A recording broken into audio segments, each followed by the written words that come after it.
2024च्या ॲफिडेव्हिटवर वीर भवन नावाचं एक बिल्डिंग आहे, जिथे 902 नंबरचा फ्लॅट म्हणजे 2151 स्क्वेअर फीटच्या, बहुतेक तो 4 बेडरूमचं घर असावं, तो फ्लॅट असताना देखील सातपुडा बंगला ठेवणं हे अतिशय चुकीचं आहे.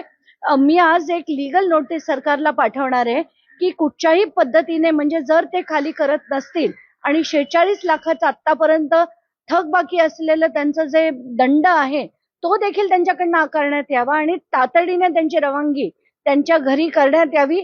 48 तासात त्यांनी ते घर खरं तर खाली केलं पाहिजे. 10 गुंठ फक्त 12 लाखात, खरंच का? होय, TRS डेव्हलपर्स आपल्यासाठी घेऊन आलेले आहेत प्रशस्त असे 10 गुंठ्यांचे प्लॉट्स. प्रत्येक प्लॉटला असणार आहे स्वतंत्र असे तार कंपाऊंड आणि लोखंडी गेट, 30 फुटी भव्य असा अंतर्गत रस्ता, लाईट आणि पाण्याची सोय सुद्धा आहे. आपले प्लॉट्स आहेत दौंड तालुक्यातील कुरकुम पांढरेवाडी या ठिकाणी. जवळच MIDC, पालखी महामार्ग आणि बारामती फक्त 20 मिनिटांच्या अंतरावरती. तर स्क्रीनवर दिलेल्या नंबरवरती आत्ताच कॉल करा आणि आपली साईट व्हिजिट बुक करा. येत आहे ना मग प्लॉट बुक करायला?